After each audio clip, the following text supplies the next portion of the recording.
Unfortunately, it is another year of tough decisions for the City Council.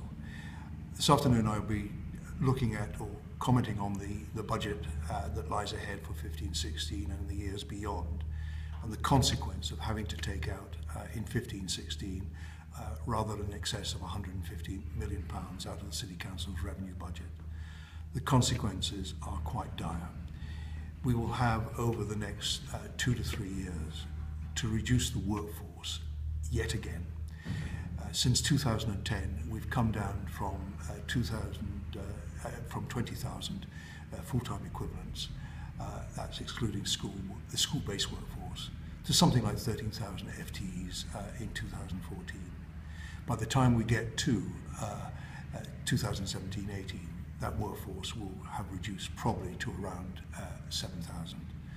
What that's equivalent to is, over the last 4 years, taking out the equivalent of the Longbridge workforce in 2005, and between now and 2017-18, taking out again the equivalent of the Longbridge workforce at the Rover plant in 2005. This is really bad news, because it does mean that as budget cuts, so will our staff numbers go down, and so will the service that we provide for the citizens of Birmingham.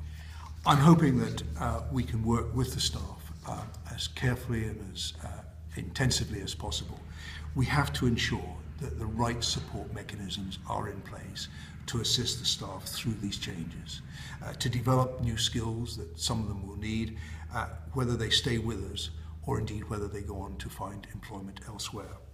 I've asked officers to put forward a human resource strategy which will deal with the questions that the staff have to ask on this occasion. And of course, I'm going to consult with the staff and the trade unions about these changes. I think it's extremely important that the residents of Birmingham, the business community here in Birmingham, understand why these cuts are coming about.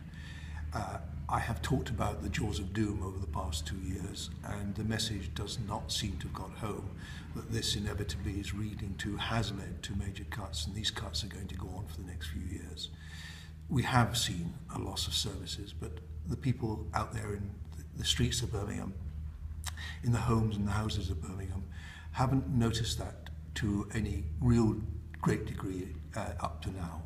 Partly because what we've been doing is recommissioning services with outside providers. But in 15-16 and 16-17 and 17-18, it will be a different proposition altogether. We will have to discontinue providing certain services. Those services will not be provided by Birmingham City Council or any other external provider, simply because the budget will not be there to provide those services. That is a marked change in what is now going to happen over the next few years, and I hope that by getting this message out in the way that I'm trying to, the people of Birmingham will understand Birmingham City Council does not want to reduce services in this way, but will have to reduce services in this way simply because the money that is coming in from the government is reducing, has reduced, and will continue to reduce significantly over the next few years.